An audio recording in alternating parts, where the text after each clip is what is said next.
Victor Wembanyama has a moment, and now it's on the Timberwolves to find a response. When that final buzzer rings, you know it's time for Locked On NBA Game Night. All the post-game reactions to every game across the league, every single night, with insights only the hosts at Locked On can provide. It's the true NBA fans' one stop for all the action. Every game, every night. It's Locked On NBA Game Night. Tipping off now. You are Locked On NBA Game Night. I'm Gavin Schall, the host of Locked On Knicks, and joining me, one of the fantastic hosts of the Locked On Nuggets podcast. It is Swipa, and there is only one place we could start off tonight. We'll finish up the show with the Sixers being on the brink. Another incredible Jalen Brunson performance as the Knicks exert their will, exert their depth in Philadelphia. But before we get there, we'll talk about where the Minnesota Timberwolves go from here. And Victor Wembanyama, Swiper, having a moment, dominant down the stretch of a 115-108 victory. And this time, the San Antonio Spurs get the better of a clutch game and take control of this series. Yeah, that's crazy. The Minnesota Timberwolves, one thing that they pride themselves on is physicality, defense, and they want to have multiple ways that they can attack you. And they create advantages constantly by having multiple athletes on the floor that can do multiple things and just attacking you in so many different ways. And there's such they have their moments where they lose their discipline. And I think today, we'll talk about it in specifics, but, I thought Julius Randle really played himself and the team out of rhythm. But, they got the best game, I think, of the playoffs from Anthony Edwards so far, but they just couldn't get enough stops. And really the difference between this game and the first game is that in the first game, Victor was not up to snuff. In the third game, Victor was completely ready for the show. He was incredible. 16 points, 6 rebounds in 10 and a half minutes in the fourth quarter alone. I mean, you just go through what he did down the stretch of this game, drawing 2, hitting Harper for a layup. Like, he had that spinning turnaround fade, popping for the 3. Like, he was, I mean, like they just had zero answer for him down the stretch. De'Aaron Fox, who had not a great first half in this game, got Randle on a switch late, able to beat him, get to the foul line, make his free throws. And Minnesota, it felt like they were operating on very thin margins all night. Game 2, obviously, San Antonio just aggressively blitzing Anthony Edwards really tripped them up. At times, they found solutions to that. You got a late Naz Reid 3 that was massive. Jaden McDaniels made a big play late, but just not consistent enough offense when San Antonio was able to successfully get the ball out of Ant's hands. But before we go any further, let's get the Spurs perspective. Matthew Tynan, Locked On Spurs. What did he see? Victor Wembanyama goes off. San Antonio's defense clamps down, and the Spurs take a 2-1 series lead in their best of 7 with the Minnesota Timberwolves in a 115-108 victory in Game 3 up in Minneapolis. My name is Matthew Tynan, Locked On Spurs. Like I said at the top, this was Victor Wembanyama from start to finish. Got things going early, sealed things at the end late. Did so playing with 5 fouls over the final 6.5 minutes. Look, when Victor is shooting the ball the way he was tonight, performing offensively the way he was tonight, rebounding, playing defense, the Spurs defense as a whole was clamping down. When all of those things are happening at the same time, in particular, Victor hitting his outside shots and the Spurs locking down defensively, they are about as difficult a team to beat as there is in the NBA, and that includes the Oklahoma City Thunder. Unbelievable performance on the road for a young Spurs team that still hasn't lost a road game in these playoffs. Like, they're bound to at some point. You're supposed to, right? Those are the growing pains you're supposed to go through, right? I guess the inexperience really just doesn't bother them at this point. Unbelievable game from Victor Wembanyama. Great defensive effort from the rest of the Spurs. Did just enough to win. Now it's on to Sunday in a pretty much do-or-die situation for the Minnesota Timberwolves. We'll see you then. Swipe, he finishes this game 39 points, 15 rebounds, 5 blocks. I think the one remaining question that Wemby had to answer was, how does he deal with playoff level physicality? We saw in game 1, to your point, Minnesota able to throw him off a little bit. It feels like he is starting to turn that corner, and that is just a terrifying proposition for the rest of the NBA. Yeah, I think Wemby is a mix between he obviously is a super big player, but he's not the strongest person, so he can be moved off his spot. I would say fairly easy. There was actually a play Ryo Dosomu, who obviously is dealing with the calf injury himself, where he got a post up at the nail and he tried to body Io, but Io has a lower center of gravity and is still stronger from basically from his hips up than Wemby is. And so Wemby was not able to get the position in order to back him down, but he allowed that bump from Io to kind of send him flying, in which he got a foul call on. And so Wemby is like, he still has a kid body in some ways. And so as he continues to grow, he'll be even better. But the cool stat tonight that Amazon Prime shared is that Victor Wembanyama today, with 35 points, 15 rebounds, and 5 blocks, he became the 4th player all time, Hakeem Olajuwon, Shaquille O'Neal, and Kareem Abdul-Jabbar, to have that kind of stat line in the playoffs. And by the way, this is Victor Wembanyama's how many is this now? Like 7th game in the playoffs, basically. So for him to already be getting these kind of performances up, and shout out to Rudy Gobert. I thought he did an incredible job in the first round versus Nikola Jokic. But Victor Wembanyama, he is just such a tantalizing player. And one thing I want to give him massive credit for, even above the scoring today, which the score was problematic. Obviously, he was 10 to 12 from the free throw line as well, made 3 threes. It was his rebounding, because when you watch this game, there were about his last 5 possessions on the board. I want to say this dude was jumping out of the gym and skying for rebound, and these were contested rebounds that he was getting. And so for me, the reason why that's so important is because as somebody who has watched the Minnesota Timberwolves, I can't even tell you how many times More than you want. last 3 years, right? Yeah. What you have to do with the Wolves is you have to use your own athleticism and your advantage, and you have to secure the defensive rebound. And this is when the game is 88 to 81, and they're trying to make a comeback. This is when the game is 95 to 87, and they're trying to mount another comeback. This is when the game is 102, 100, 5 minutes left. Victor Wembanyama has to basically get on the back of Rudy Gobert, use his length to tap the ball to himself and rebound the basketball. And those possessions matter. Gavin, I will never let anyone downplay the importance of rebounding, because, Gavin, if you can end the possession, you can win the defensive possession, and you give yourself an opportunity to go score in transition or in the half court. Those plays were so huge. And this is why Victor already might be the most impactful player in the NBA, because of everything that he's able to do as a scorer, as a rebounder, as a playmaker, as a rim protector. He had a great dump ball pass today, Gavin, where he gets inside. The Timberwolves kind of blitz him at the nail. He sees Dylan Harper underneath the basket, is able to feed him for a layup. It's just little stuff. We're seeing increments of it, but the more experience he gets, he is going to be the single greatest force that's ever played basketball at some point in time. I mean, to your point, it's the convergence of the old school and the new school, and he leans into some of the new school elements are in the game, like just a lot of rim dives, a lot of his early offense in this game. I mean, he like comes in transition, right? He had a board push, give and go with Champagny into that and one finish. But I think he did, to your point, like he is starting to embrace the more physical aspects of playoff basketball. Like he had a play early where San Antonio or Minnesota was guarding all 4 of San Antonio's shooters. And he was like, all right, great. I'm going one-on-one with Rudy Gobert. And he walks him down, and Gobert, like, this, like Gobert doesn't look it, but he's one of the strongest players in the NBA. And Wemby was able to walk him down, move him, pivot in, get a layup.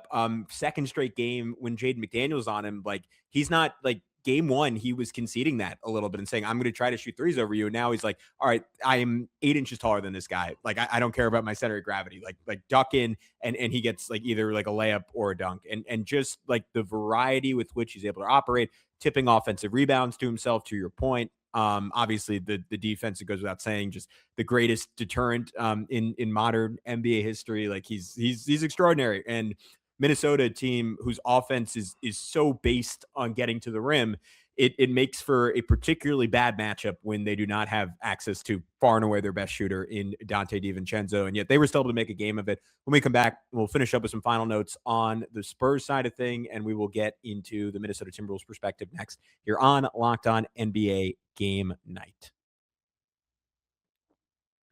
But first, we want to tell you guys about our good friends over at Quo. Missed calls and slow follow-ups can doom your business. That's how money gets left on the table without people even realizing it. That's why today's episode is brought to you by Quo, spelled Q-U-O, the business communication system built so you never miss a call. Quo helps businesses keep every conversation organized by letting your team manage calls and texts from one shared numbers. No more drop messages, missed opportunities, or disconnected communication. It's designed for how modern businesses actually operate. The part that I love, everything lives in one clean thread, calls, texts, and voicemails. The whole team sees the conversation, so nothing falls through the cracks. And the AI summaries save serious time by logging calls and highlighting the next steps automatically. It just makes your business feel more organized and responsive. Money's on the line. Always say hello with Quo. Try Quo for free. Plus, get 20% off your first 6 months when you go to quo.com/LockedOnNBA. That's QUO.com/Locked On NBA. And we also want to tell you about our good buddies over at Prize Picks. The regular season is wrapped and the NBA playoffs are finally here. And there's no better way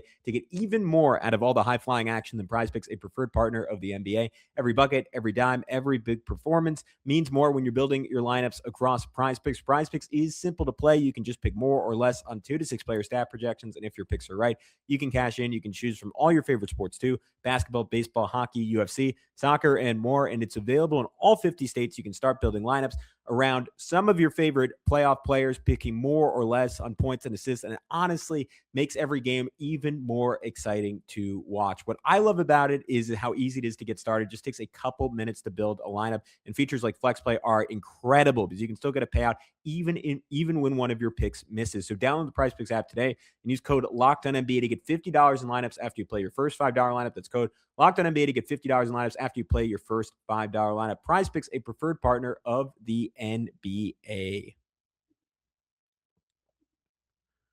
All right, what's up, guys? We are back here on Locked On NBA Game Night. I want to finish up talking this one through from a San Antonio perspective. Spurs get out to it was a 15-1 lead. It was an 11-1 lead early. Minnesota opens up shooting 1 for 14 from the field. They don't break the 3-point mark until over 8 minutes into the game.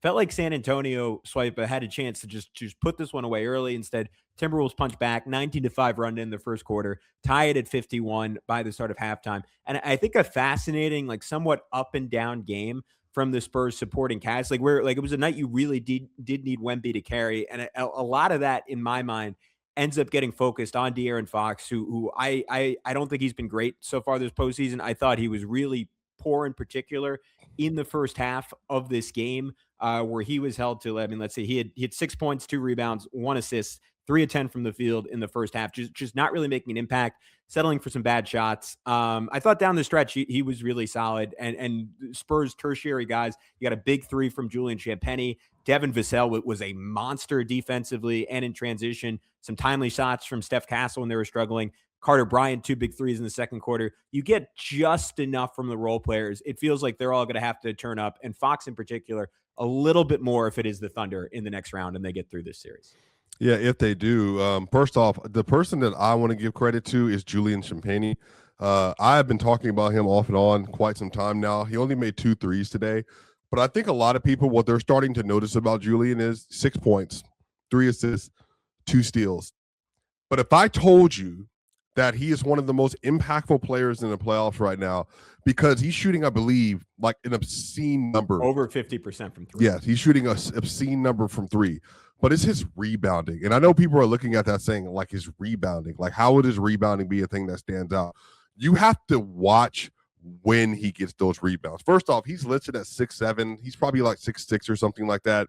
He was undrafted, number 1, out of St. John's.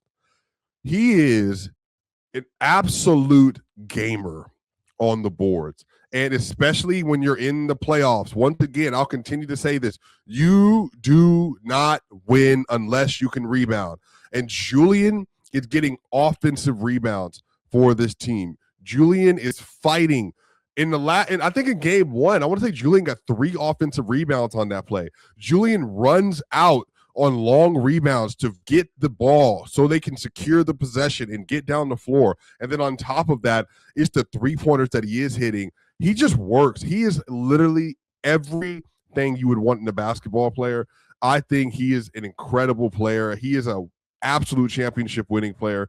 I think that this is going to be a huge summer for him because he's now been in the league for, I want to say, I think it's his 4 seasons now. And I think he's going to be up for a contract as well. He is the perfect type of player to steal away from the Spurs organization that you can elevate to an even bigger role. His defense has been good. I think he deserves a lot of credit. Again, Stephon Castle, his numbers weren't incredible today, but I think his ball handling was really important. De'Aaron Fox's ball handling was really important. Also want to give a shout out to Dylan Harper, who's still continuing to figure out like what he's supposed to do, but he also made a nice little fadeaway over in the mid-range area. Carter Bryant had some great plays today. What I love about this roster is they're all so young. Half of them don't know anything what they're doing, but yet they're already at a level where we can win an NBA championship now, today. So just think about how they're going to continue to progress and get better as time goes on.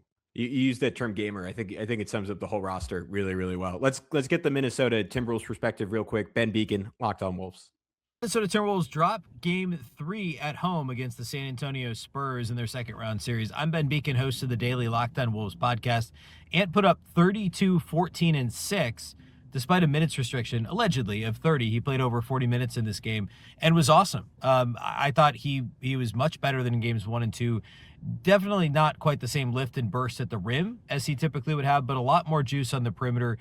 Just looked more comfortable than he did earlier in the series. The Wolves also got 18 from Nas off the bench, but Victor Wembanyama had 39 and 15 and led the Spurs to what was ultimately a 7-point win. Had a couple of key offensive rebounds late, also a couple of massive three-pointers late. He's not shot the three well. He had just 2 made threes combined in the first 2 games, and he was big outside the arc late in this game. And the Spurs, were timely down the stretch, forced the ball to Ant's hands a lot by double-teaming him. And the Wolves just couldn't get quite enough offense going as they fall and now trail 2-1 in the series. You mentioned Julius Randle earlier, just 3 for 12 from the field in this one. Mike Conley, after he's put together some incredible turn back the clock performances, he plays the opening 4 minutes and then never sees the court again. It is, to me, Swipe, and let me know if you disagree with this. You've watched this team a ton.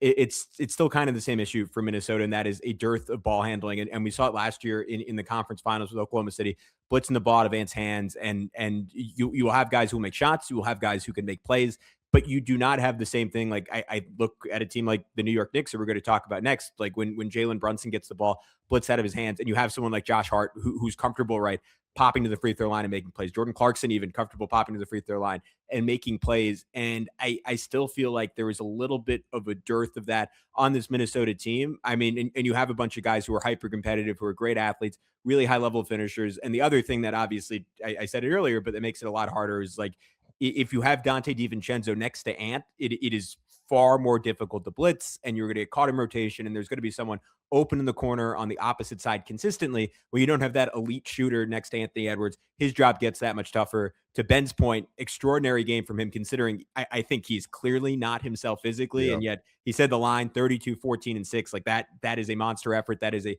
good enough to win effort just on a night where Wemby's on the other side and your nominal second option, Julius Randle, again, really tough matchup, but doesn't give you much from a scoring perspective. And maybe even more damning, 0 assists for Julius Randle, right? You don't have that secondary playmaking. You're reliant on Naz Reid. You're reliant on Dosunmu, both who had 5 assists. And it just becomes tricky, as he said, for Minnesota to score enough. Yeah, look, Julius is somebody who has won me over the last couple of years. I think he's had some really good series last year. I think he was good, especially at times in the Denver series earlier. But this was a game where it was just like, Julius, you're like doing too much bully ball stuff. And, there was a play in particular where he got an offensive rebound off his own miss on another forced miss from Julian Champagnie. And he basically pushed Victor Wembanyama out of the way and just knocked him over. And I'm just like, brother, if you just slow down a little bit in this game in particular, I think it would actually do you and everyone else well. Jaden McDaniels is having a pretty abysmal, I say, offensive playoff so far. The defense has been really good, but 5 of 22 again, like that's obviously not like good enough. He did make 3 threes today. He finally made some threes. He was shooting 10% from 3 coming into the day. But on the other end of this as well, like Donte, Mike, Ayo Dosunmu is their other ball handler, but Ayo's dealing with a calf injury now. So he's not in the right state physically, I think, to be able to carry that. But he still played 32 minutes. So he has a calf injury and a heel injury, and he played that much. And then Terrence Shannon Jr., who, by the way, was a plus 19 off the bench in a loss, had 5 points today in 28 minutes. But obviously, some of the offensive stuff is still a little unclean with him. So they definitely have stuff they need to work on. And I think they can still make this a series and win game 4, but they're going to need to play their best as a whole. Yeah, I think it's tough for Randle when Wemby's playing ghost coverage and just parking himself by the rim. And obviously we know like he's an incredible tough shot maker, but he gets himself going with those rim attacks and that gets taken away to a large extent. Rudy Gobert, some timely buckets, a lot of them coming off Terrence Shannon Jr. drives, who to your point took 2 charges. I was really impressed with Ayo's ability to adjust because his best skill is obviously being about as good getting to the rim as any backup guard in the league, and really even compared to some of the better starting guards in the league. And again, Wemby is a big deterrent to that. 3 of his 4 makes come from 3 in this game. Nas, that 3 late was dirty. Minnesota just didn't get enough stops to fully take advantage of it. The hope for them is that Anthony Edwards continues to get healthier throughout the series, and they have a response back with game 4 coming at home. If they don't win it, as Matthew said, that could be curtains. But for now, we head to the Eastern Conference, where it might already be curtains for the Philadelphia 76ers as they fall down 3-0 to the New York Knicks. We'll talk about that and much more next on Locked On NBA Game Night.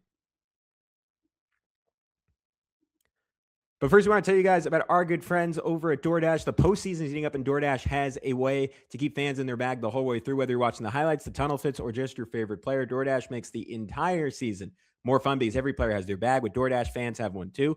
DoorDash keeps your snacks stocked, your gear fresh, and your watch party vibes absolutely on point. There are nights when your team stresses you out, let DoorDash become your post-game therapy. Sometimes you just need that dessert now.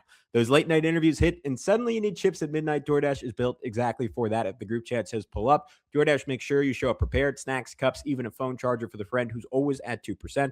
From tip-off to overtime, stay in your bag and order on DoorDash. Get snacks, drinks, gear, whatever gets you through the season, delivered right to your door. DoorDash in your bag all season long. And then we also got to tell you guys about our good friends over at Indeed. Workplace chaos, deadline stacking up, inbox overflowing, and the one position you have to fill still sitting open. When the pressure's on and you need the right hire, this is a job for sponsored jobs. Indeed sponsored jobs helps you reach the people who actually fit what you're looking for. Skills, experience, locations. You're not just hoping the right candidate stumbles across your post. And here's a stat that says it all. In the minute I've been talking to you, companies like yours made 27 hires on Indeed, according to Indeed data worldwide. So if you're hiring, spend less time searching, more time interviewing candidates. Check all your boxes with Indeed sponsored jobs. Spend less time searching, more time actually interviewing candidates. Check all your boxes, less stress, less time, more results. When you need the right person to cut through the chaos, this is a job for Indeed sponsored jobs. And listeners of this show will get a $75 sponsored job credit to help you get the job, to help get your job the premium status it deserves at Indeed.com/podcast. Just go to Indeed.com/podcast right now and support our show by saying you heard about Indeed on this podcast. Indeed.com/podcast. Terms and conditions apply. Need to hire. This is a job for Indeed sponsored jobs. All right, Gavin Schall, Swipa back here with you on Locked On NBA Game Night. The New York Knicks take a 3-0 series lead over the beat-up and exhausted, frankly, Philadelphia 76ers. Swipa, people are probably tired of hearing me talk about this series. What were your thoughts on the Knicks Game 3 win? Yeah, one team is at a significant advantage because they are just significantly better than the New York Knicks. That's really what it comes down to. I picked the Knicks before the season started to make the NBA Finals. I felt very confident about this for most of the season. They obviously had some lulls. Jalen Brunson loves playing versus the Philadelphia 76ers. I always harken back to the 3 straight 40-10 games that he had 2 years ago. 33 points tonight. Also had 9 assists with just 3 turnovers. Like, dominant performance for one of the best guards in the league. I think Karl Anthony Towns has had a pretty good playoff for the most part, but again, very low usage, only 8 points, but he did have 12 rebounds and 7 assists. And then just, again, you don't have OG Anunoby because obviously he's dealing with that hamstring injury, and then hopefully they can sit him out, not just for the rest of this series, but get a little bit of a break if the Cleveland Cavaliers can make it a series with the Detroit Pistons. And then now you can have some extended time and maybe even set him out for the first couple of games in that, depending on where the hamstring is, because he's been one of the 10 best players in the playoffs so far. But I think Mikal Bridges being able to step up and giving you 23 points today, he kind of went back to that Brooklyn Nets day. But really, all in all, man, like the Knicks are extremely physical. They only made 9 threes today, but the fact that they only made 9 threes, but then on the other side of that, they were able to go, I want to say, was that 29 of 49 from 2 today? Sounds good Like, to me. that's elite scoring on the interior. And then on top of that, they went to the free throw line 32 times as well. And again, as good as Embiid was for stretches inside that Boston series, 18 points, 6 rebounds, and 5 assists for him today, just not the same kind of impact. Obviously playing versus a much different team, I think, and a better team. Tyrese Maxey had 17 today. I mean, it was a cool, like, it's not like they played horrible. Kelly Oubre had 22 points. It's not like it was a horrible game, but at some point, the Knicks are just able to do so many different things, and Landry Shamet continues to rebuild his career value. 15 points off the bench with 2 threes as well. The Knicks this year, they have depth, they have guards, they have ball handlers, and they have wing players that can do a lot of things. And what's funny is I actually expected going into this game that Diawara would get more time, given that they're without OG, but they just didn't need him. Only played 2 minutes today. That's what somebody else, I think, game 4 or even the beginning of the next round, just so you can let OG really get that hamstring fully healthy. That's somebody else I do suspect may get more time as the season and the series goes longer. Yeah, all great calls. Excellent summary. I mean, I think the difference in this series is depth, and it's something I grossly underestimated when I do not want to jinx the Knicks here, so I'm going to avoid saying that. But when I picked this series to go 7, which right now, barring a massive turnaround, it's not going to go 7, because Philly's frontline talent we all know is elite, but they, like, I've heard a bunch of different Sixers podcasts say this, like this was a game, this was a series for them, lost at the trade deadline, where instead of like doubling down on this team and saying, hey, I know we're not healthy, but VJ Edgecombe is ahead of schedule. Tyrese Maxey has emerged, is like, he's not playing well in this series, but at his best is like a top 12 guy, maybe top 15 guy, but I would argue top 12 in the entire NBA. Let's double down on this team and let's go get a wing. Let's hold on to Jared McCain. And instead they trade away Jared McCain. They don't replace him. They don't build any wing depth. And in turn, this has been a team all series, Swiper, that's been 6.5 players, right? A little bit of Drummond, but they only played Drummond and Bona 6 minutes. They go to Dominic Barlow, who's much better in game 3, and he's fine, but in 12 minutes he doesn't really do much for you. Just scores 2 points, takes 1 shot, 1 rebound, doesn't record another stat. Quentin Grimes has been good defensively, has given them secondary ball handling, but has barely scored the ball. He's like something like 15 points over the entire series through 3 games so far. Like, this is a Philly team that in turn, like, Tyrese Maxey led the NBA in regular season minutes, and he goes 47 in game 2, 44 in game 3 after averaging 42 against the Celtics, 40 for Edgecombe, 35 for Embiid, who should be playing like 25 in a perfect world. And his return obviously gives the Sixers another source of offense. Paul George got going early, partially because the Knicks were hyper aggressive, double teaming Joel Embiid. But he is just a blaring green light for Jalen Brunson to attack. And the Knicks had a ton of success in a variety of ways, both Brunson going downhill straight at Embiid, going around him, finishing, hitting pull-ups, hitting threes when the Sixers were in drop. And then when the Sixers blitz, the Knicks consistently found great shots. Like, that was the biggest difference outside of the depth to me, is like when the Knicks blitzed Tyrese Maxey, they were positioned on defense in such a way that Philly was ending up with contested corner threes. And that was largely responsible for Kelly Oubre, like either shooting threes or back cuts or beating closeouts, having a good game. But in doing that, Tyrese Maxey shoots well. He shoots 8 for 12, but he only gets to take 12 shots. He goes 1 for 3 from 3. He doesn't shoot a single free throw. And you have significantly limited his impact, probably hampered by a finger injury he picked up in game 2 and one that he was carrying over from the regular season. But he has just not been the same guy. The Knicks blitzes have taken out of it. And on the other end, like, to your point on Landry Shamet, like, he's hitting spray threes out of the blitzes. Like, Josh Hart is finding Mikal Bridges for short jumpers or layups or dunks out of the blitzes. And the Knicks are just able to get that machine going. And the Knicks' depth to your point, when they don't have OG Anunoby, Deuce McBride is starting. That's nominally their best bench scorer. And Shamet puts together like an outstanding two-way performance. Like, the Knicks were down by 12 early in this game, and he comes in, hits a crazy corner 3, driving reverse layup where Joel Embiid hit him in the head and he still got it to go. His defense was outstanding, forcing a late turnover on Paul George, switching onto Tyrese Maxey and getting an air ball. Like he's someone who fell out of the rotation against the Hawks, has been slowly brought back in. And these last two games, he's absolutely flipped his minutes on the floor, plus 20 in 26 minutes in this one. He's been fantastic. Mitchell Robinson, game changer, having him back after he missed game two, just a difference maker as a screener for Brunson, and had a real redemption moment after Joel Embiid ripped him out of the air, was seemingly responsible for his fractured ankle 2 years ago, gets to dunk all over him on an inbounds play. That was amazing. But let's get the Philly perspective on this real quick from Mark Farzetta, and if the Sixers can still make a comeback in this series.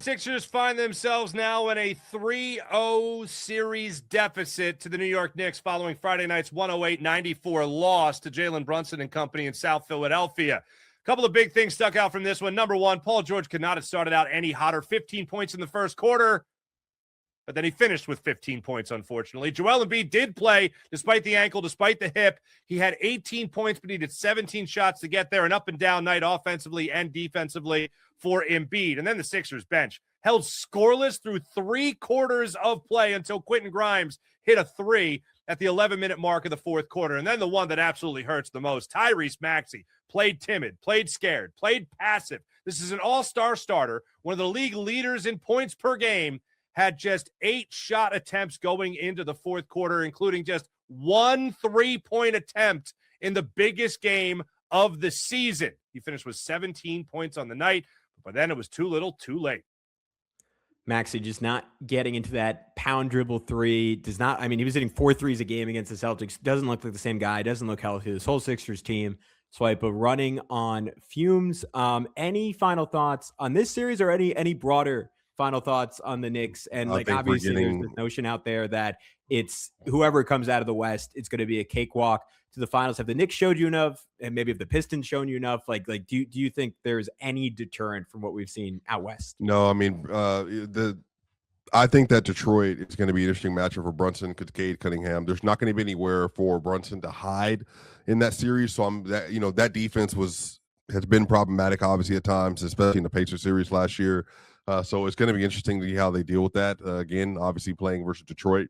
Detroit's offense still might be into what saves the Knicks, where they don't have to worry about. Now, it depends on Dennis Jenkins and Tobias Harris. Tobias is having a crazy, 5-game run that he's on right now. But yeah, I mean, it's going to be fun. I do think that this is going to be the conference finals, that we get a rematch of the first round last year, where I think that the New York Knicks should have been down 3-1 if they would have called that foul on Tim Hardaway Jr. and then gave him the free throws and they win the game. But they ended up getting out of that series, and now obviously we get a rematch in the conference finals. So I think that should be really exciting. I just think, if the Knicks have to play OKC, man, it's just Brunson's going to have to deal with 6 different elite guard defenders and wings, and so that's just that's a really, really difficult thing to deal with, especially given how they kind of play. So we'll see. Either way, I still think it's going to be probably Knicks versus OKC in the finals, but I'm still very much looking forward to that series. Yeah, I think the Pistons are a brutal matchup for the Knicks. The Pistons fans will tell you they beat the Knicks by about 33 points per game this year when they played. Yeah. Knicks have gotten a lot better since then. Detroit continues to find themselves, but we are getting ahead of ourselves. The Pistons